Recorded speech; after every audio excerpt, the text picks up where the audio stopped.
Hey, what's up, guys? It's 2F0T, and I am really excited to be here today with you guys. As you can see, I've got a Tesla Model 3 here on my left, and I've got a Honda Odyssey side entry wheelchair van on my right. And whether we're ready for it or not, we are officially in the age of the electrification of vehicles. And as exciting as it is, and as many options as there are out in the world right now, unfortunately, wheelchair accessible vehicles have not yet made the move to electric. And so when it came time for me to replace the Chrysler Pacifica rear entry that I had, I ended up going with this Honda Odyssey side entry because it was really the best option for me. But, you know, as we are inevitably going to be switching over to electrified vehicles, I really wanted to show how living as an amputee, both with my arms and using prosthetics on my legs, what it would be like to drive both an internal combustion engine car as well as an electric car. And I couldn't think of any better car to pick than a Tesla. So strap in as we take a look at how it is to get into the vehicles, what it's like to refuel or recharge them, and just overall driving and technology within them. And if there's any other things you'd like to take a look at, definitely comment below, and like and subscribe as we take a look at lots of different cool stuff. So let's get into it. All right, so we are driving in the Odyssey, and I am, I've got my hand here on the wheel. It's resting on it, but it's pretty firm. And the thing is that when you're driving with short limbs and also with prosthetic legs, there's a lot of concentration that really has to take place. So I don't know if you can get a good shot of how my legs are on the pedals, but I am not driving with my ankle or with my toes. I'm actually driving with my knee. So I'm resting my heel on the floor, and my foot is up against the pedal, but I'm controlling the pressure and the speed with my knee. So it's actually kind of exhausting at times to drive. I love driving. Don't get me wrong. Driving is amazing. But it does get tiring, especially on long drives. So once we get out into the open a little bit, I want to show some of the adaptive or assistive technologies, the assistive, what do they call them? They call them the adaptive driver assistance systems, like laser cruise control, lane keeping assistance, that take a little bit of the, a little bit of the manual effort out of driving. And once we hop in the Tesla expands even further upon that with, its autopilot and full self-driving features, which I'm really looking forward to trying. All right, so we're gonna pull into this gas station and get some gas because I want to show you guys what it's like to get gas in. Oh, is this gas station even open? No, it's not. All right, so we'll scrap that. Let's go to another one.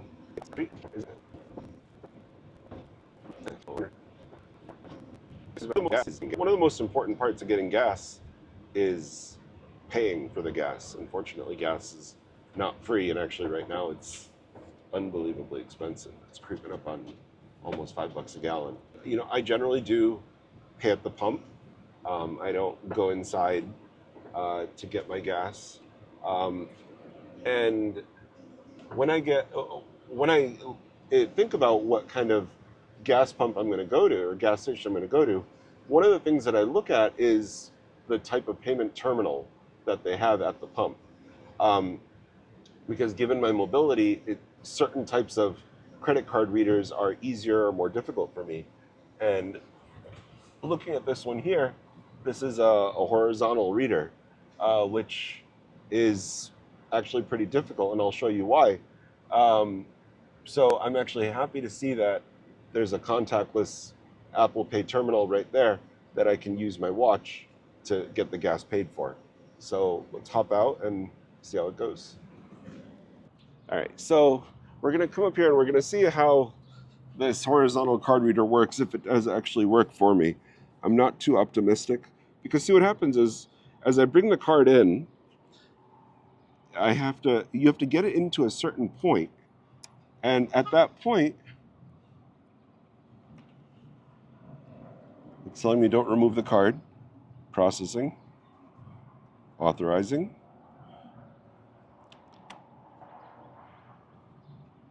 and now it wants me to remove it quickly, but I can't get this finger under the card to pull it out, and I can't get enough leverage over it to pull it out.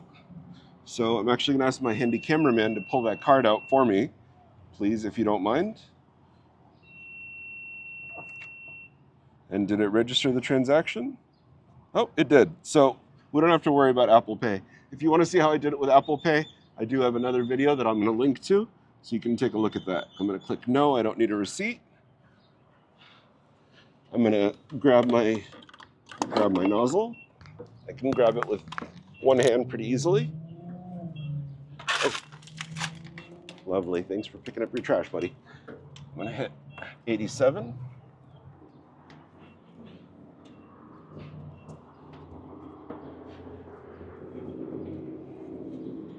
And then my gas cover opens just the push of a button, or the push of the cap. And then I have a capless fuel system, so I don't have to unscrew any cap, which is nice. I can just slide that right in here. And then I can wedge my hand under the lever, and I have to wedge it pretty far to be able to pull it.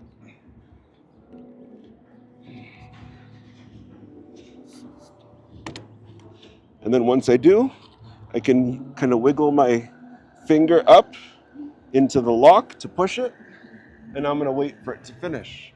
So that was not easy by any means. I got it done. And as you can see, I needed a little bit of assistance, and I'm always happy and willing to try to do something on my own, but also am also willing to accept help whenever I need it or to ask for it. A lot of gas pumps, I don't see it on this one, but they do have a handicap logo or some kind of insignia noting that if you need assistance, you can honk or call into the station and they'll come out and give you a hand. So now let's wait here for just a minute or so while the gas fills up, and then we'll take the nozzle out. All right, so our gas is done.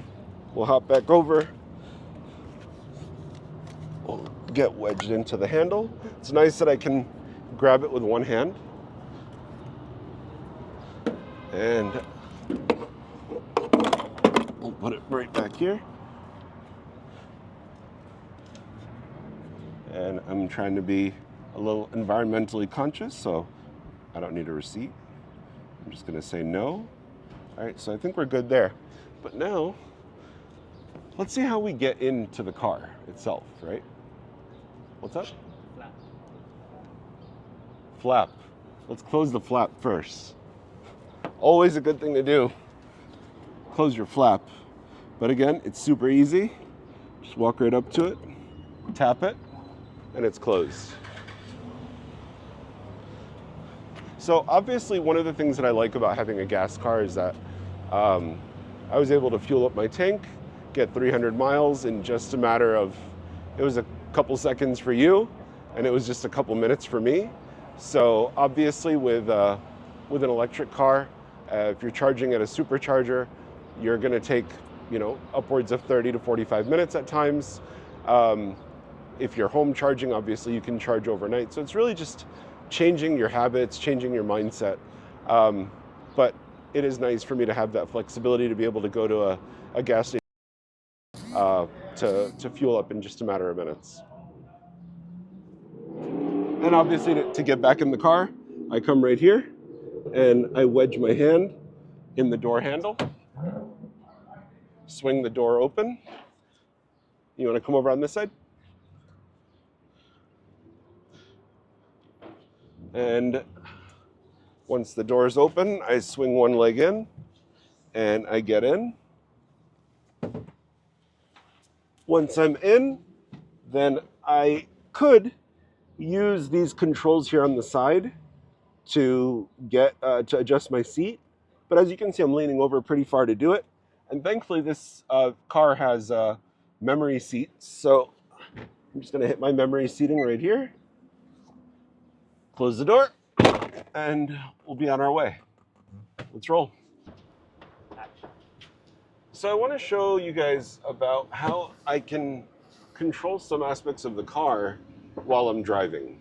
Um, you know, obviously due to my shorter arms, I can't reach the screen. That's about as far as I can reach safely while still having a good grasp of the wheel. But what I can do is I can at least hit the AC buttons, turn it on and off.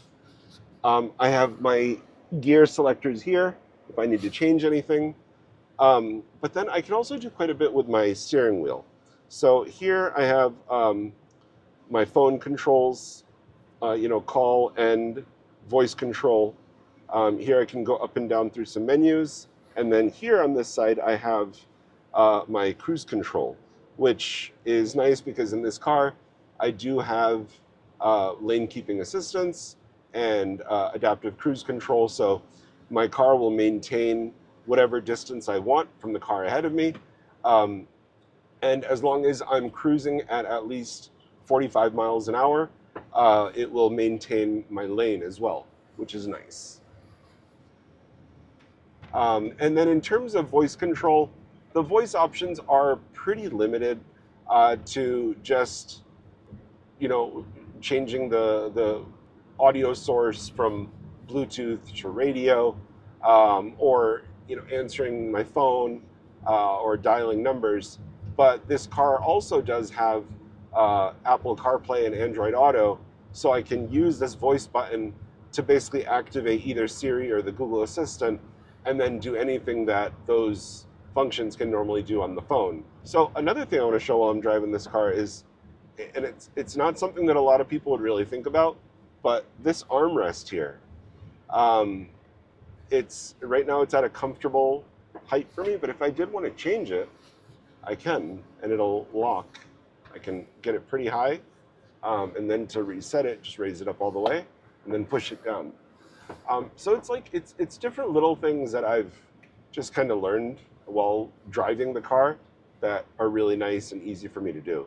On my door, I have different controls for my mirror, which it's a little awkward for me to adjust the mirrors. So once I do adjust them, I pretty much leave them where they're at. But I have a switch up at the top with up, down, left, right buttons to control the movement. I've got my lock and unlock buttons for the doors. I can lock the windows, and then I can also raise and lower the windows. And the way that I do that is I have to use this finger to kind of hook underneath, or well, I can use it to push the button to open the window, but then to raise the window, I have to hook my hand under it and pull it up till it clicks, and then it's got auto up and auto down so that the window will come up and down by itself. And the nice thing is that it's actually on all four windows, so I can raise and lower all four windows at the push of a button. So as I'm driving around in the Tesla, I'm going to be really interested to see how I do a lot of these different things. All right, can we make this K-turn? Yeah, no, we don't even, it's not even a K-turn, it's a U-turn. Excellent. I'll be really interested to see how, when I get in the Tesla, how it is that I can do a lot of these different things. Because generally when you're, looking at a car, you're not really too concerned about the armrests or whether you can raise and lower the windows or open the doors. But for me, those things are really important because they can really hinder or enhance my overall usability of the vehicle. So let's hop into the Tesla and see how we do. All right, so now we're going to hop into the Tesla Model 3. I have my phone in my pocket, so that is going to act as my key. And to get into the Tesla, you have to just come to this door handle, and you just push the end of it, and then you can pull the door open. Um, it is getting pretty hot out here, so this door handle is starting to get a little warm. So definitely keep that in mind.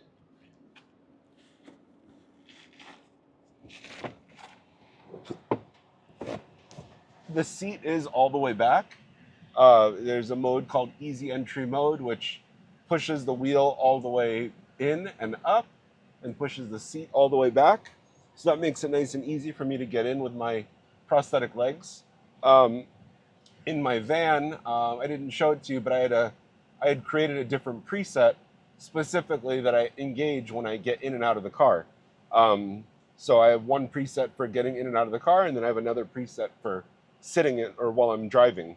And here I just engaged easy entry mode to hop in, and now I will reach over and close the door, and maybe I'll just click on the screen, and I will click on my profile. I clicked on my profile. It's bringing my seat to where I want it. It brought my wheel to where I want it. And I'm ready to rock and roll. So let's give this car a drive. All right, so before we get going, we're obviously going to be safe and put on our seatbelt. But as you can see, when I pull the seatbelt over and I go to hook it into the latch, the latch is kind of obstructed by the armrest. So I'm not easily able to buckle in. Almost? No. No. All right. I'm going to phone a friend. Would you mind giving me a little assist to get this plugged in? Oh, sorry. Thank you, sir. All right. And now to put it into gear. This one has gear stalks. And we just need to put our pin into drive, if you wouldn't mind doing that for me. And to put it into gear, we're just going to push down on the gear stalk. And now we're in drive. All right, let's start rolling. And okay, so this has regenerative braking, which is something I've never experienced before. So as soon as you let go of the gas, the car slows down very quickly. Whoa, that's wild. Okay, that's nice because then I don't have to move my foot back and forth from the accelerator to the brake, but it's definitely going to take a little bit of getting used to. Let's see if it can stop at this light. Oh, I timed that pretty well then, didn't I? All the cars show up. All right, fine. There's a car behind me. Okay. So, as I mentioned when I was driving the van, I do expend a bit of effort to drive with my leg. I have to press hard on the accelerator with my knee. And with the Tesla, obviously, it's the same kind of thing. I do have to press on the accelerator. I have to hold my knee in a certain position in order to drive. But what this Tesla has is full self-driving. So I've already put in a destination, and to activate it, all I need to do is push down on this stalk. And what FSD stands for is full self-driving, which is supervised right now. It's moved out of beta and into a supervised state. So obviously, even though the car may drive a bit for me, I do have to maintain full control and awareness. And I hit the stalk twice, and now the car is going to hopefully drive for me. So now I'm going to pull my feet back. I am not touching the wheel. Do I need to touch the wheel every now and then? I do? Okay. All right, we're at a red light, so hopefully it's going to stay stopped.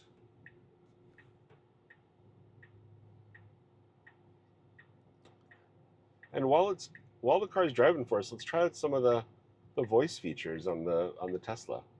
Or actually, let's see if we can reach the screen. So, can I reach the screen? I cannot reach the screen from this position. If I wanted to, I could maybe reach with this hand, manipulate it a bit, but I cannot reach the screen. So in order for me to really use any of the functions in the car, I'm going to need to use the voice control feature. So let's maybe increase the fan speed a little bit. Increase fan speed.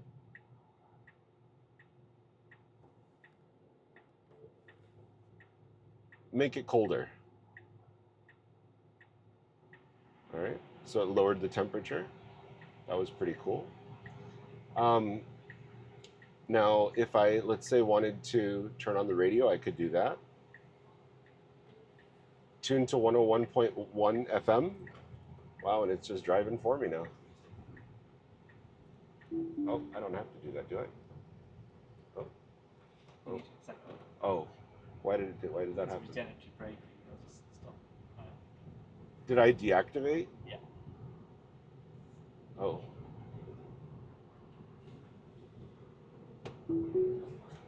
Okay. Maybe I deactivated FSD a little bit by steering. It's just force of habit.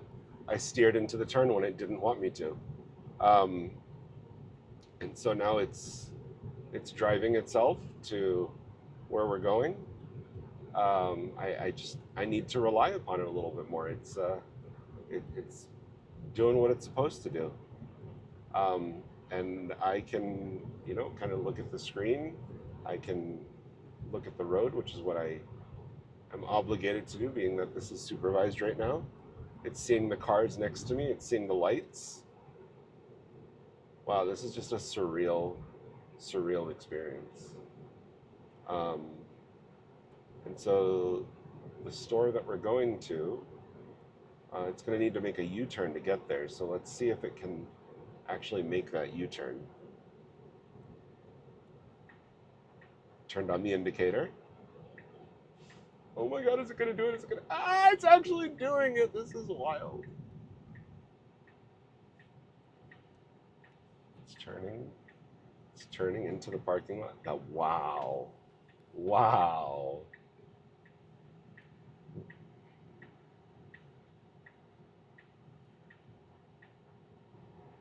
And navigation is complete. And autopilot has been disengaged. Wow, that was really, really cool. So now that we reached our destination, we perpendicular stopped up next to a couple parking spaces, and we're gonna let the Tesla park for us just by hitting start.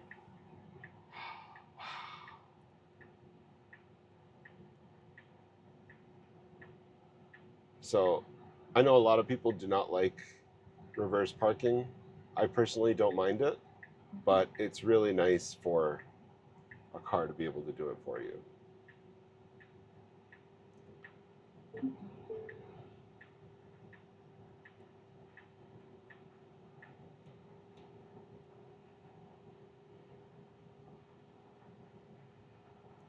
Good job, Tesla. Good job.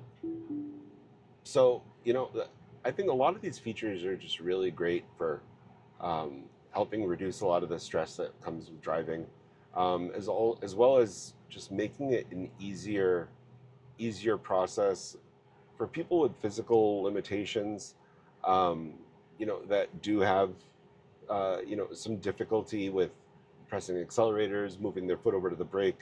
The regenerative braking and the autopilot or FSD do make that a much less tiring process. Now let's carry on and get to where we're going and try out some more of the voice features in the Tesla. All right, so now let's try out some of the voice features in the Tesla. We'll hit the voice button. Open the trunk. And there's the trunk popping open. Let's see if the trunk will close. Close the trunk. And there's a trunk closing.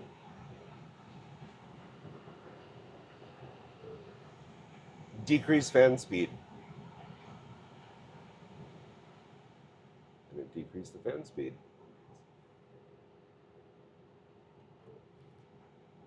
Fold my mirrors. Ooh, that's nice. So that's a really cool feature, especially for me. If you saw my video going through the drive-through at Burger King, I'll link it above. I do need to get really close to the drive-through window, and being able to fold my mirrors in and out would make that much easier. Unfold mirrors. So I do have a little one who regularly likes to open and close the windows. So I oftentimes have to lock my windows. Lock my windows. Windows locked. Can't open those windows anymore, sweetie. All right, now what about keeping the doors locked? Lock my kids in. Child lock is on. And one thing that my daughter really wanted to make sure that I tried was make a farting noise. And it's not something you can do with your voice, but it's a fun little hack, is a farting noise. It's not a real Tesla driving experience till you make the farting sound. So yeah, I am really impressed with the driving of the Tesla, with the voice features in it. I do wish it was a little easier to do the seatbelt, but I'm sure that there's a workaround that I could enable. I think that technology in this is obviously leaps and bounds ahead of anything that I've ever driven. Um, and I'm going to go see how I can charge this thing now. All right, so now we're going to get this Tesla on charge because we've done a lot of driving today. And there's a lot of different ways you can open the charge port. And the charge port's right here in the LED backlight. To open it, just tap it. That's very convenient. Then I'm just going to come over here. I'm going to grab this cool little connector.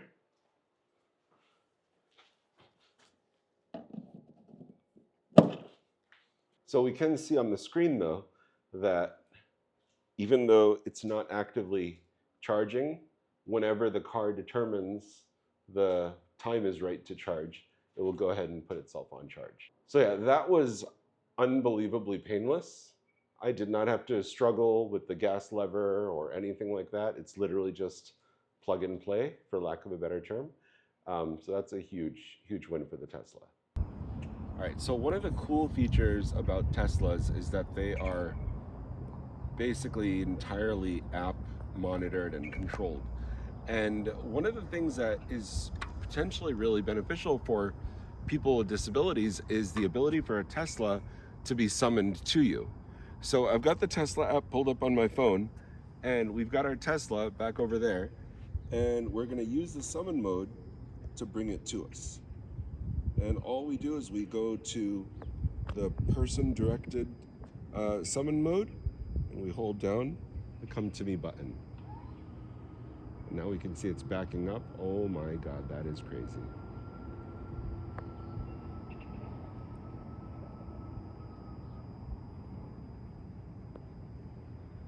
And it is driving very responsibly through the parking lot to come to us.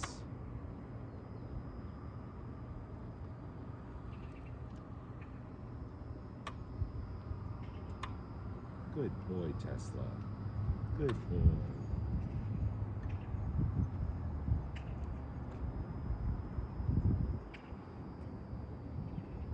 Oh, is it gonna?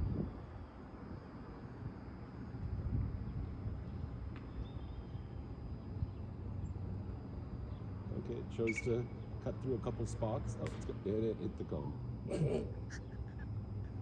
Oops. Should I back up? Or should I keep driving over the cone? Back up. That's funny.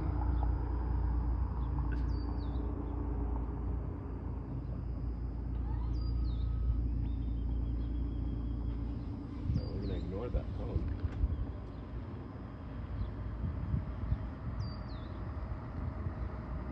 So it's not perfect, but it did make its way right to us. It's doing a little bit of final adjusting.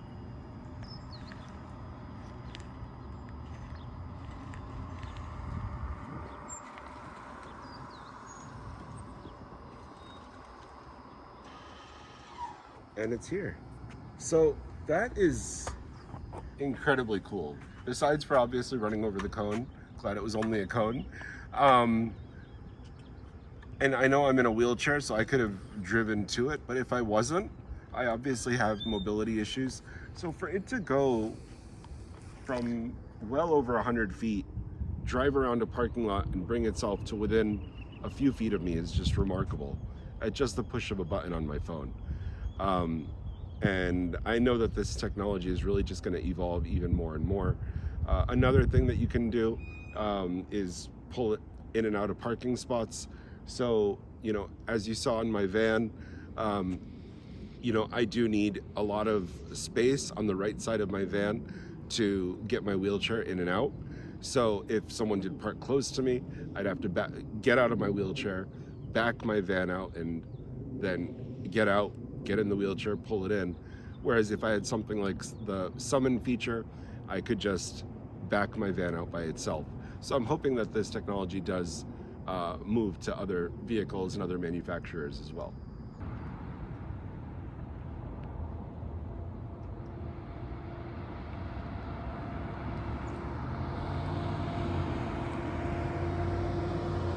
Man, this Tesla is nice, man. FSD, it is so comfortable. Summon, clutch. Auto park, love it. Obviously I have a little bit of an issue with the seat belt, but that's nothing that can't be adjusted or accommodated for. But my dude, I think I'm gonna hang on to this Tesla if you don't mind. Peace. All right, guys, that's a wrap on this EV gas engine comparison. Unfortunately, I did have to give back the Tesla for no other reason than I had to get my wheelchair back home today. But it was really a very cool, eye-opening experience for me. I was really hesitant about EVs, just about what they were like. You know, this not only was this my first experience driving an EV or a Tesla, but it was one of very few experiences I've had even in one.